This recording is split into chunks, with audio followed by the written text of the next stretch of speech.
मैं औरंगाबाद बिहार में की रहने वाली हूँ और मैं एक बीपीएससी की अभ्यर्थी हूँ। कल मैं हॉस्पिटल गई थी, तो वहाँ पे एक पेरेंट्स आए थे जो अपनी बेटी का इलाज करवाने आए थे। तो बस कुछ देर रहने के बाद मेरी उनसे बात हुई, तो वहाँ पे मुझे पता चला कि उनकी जो बड़ी लड़की है, वो बहुत अपने पेरेंट्स को बहुत मतलब समझाने के बाद उनके पेरेंट्स राज़ी हुए कि वो अपनी बेटी को पढ़ाएँगे। फिर मैंने उनकी बेटी से बात किया, तो उनकी बेटी रोते हुए बोली कि दीदी ये मेरा पहला अटेम्प्ट था बीपीएससी का, और शायद मेरी ज़िंदगी का शायद लास्ट अटेम्प्ट होगा, क्योंकि मेरे घर वालों के पास इतने पैसे नहीं हैं कि वो मुझे फिर से पढ़ा सकें। मेरी 5 भाई बहन हैं और मैं सबसे बड़ी हूँ। मैंने अपने घर परिवार वालों को बहुत मुश्किल से हाथ पैर जोड़ के मनाया था कि वो मुझे पढ़ने दें। लेकिन अब कभी रिज़ल्ट आ रहा है, कभी नहीं आ रहा है। जो पढ़ रहे हैं उनका रिज़ल्ट नहीं आ रहा है, जो नहीं पढ़ रहे हैं उनका रिज़ल्ट आ रहा है। अब मेरे घर वाले बोल रहे हैं कि बहुत हो गया पढ़ाई लिखाई, अब शादी करो। वो लड़की बोली कि दीदी मैं बहुत मतलब मुश्किल से अपने घर वालों को मनाई थी कि वो मुझे पढ़ने दें।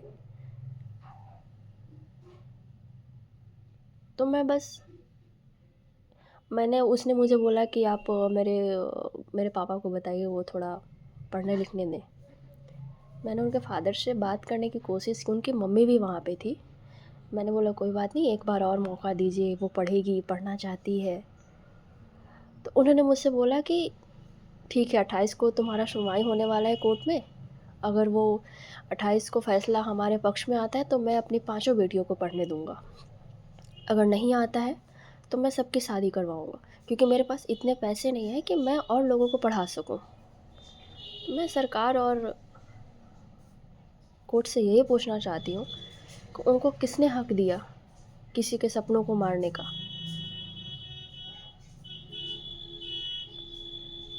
किसी के सपनों का मर जाना मतलब कि वो, अगर किसी के अंदर वो सपना ही नहीं रहेगा तो वो जीकर करेगा क्या?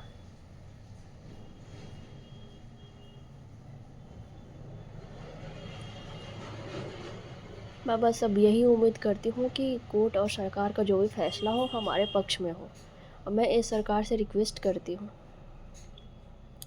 कि प्रगति यात्रा तब सक्सेस होगी जब हमारे समाज के हर लोग उस यात्रा में शामिल होंगे। बेटी बचाओ बेटी पढ़ाओ, ये सिर्फ कागज़ पे नहीं, ज़मीनी स्तर पे भी होना चाहिए। मैं कल हॉस्पिटल में बैठकर उस लड़की के संघर्ष को देख रही थी, जो अपने फ़ादर से लड़ रही थी कि मुझे पढ़ने दो। अब वो घर से लड़ के पढ़ने आई तो हमारा ये भ्रष्ट सिस्टम उसको पढ़ने नहीं दे रहा। इसका ज़िम्मेदार कौन होगा? आयोग, उसके माता-पिता या फिर कोई और?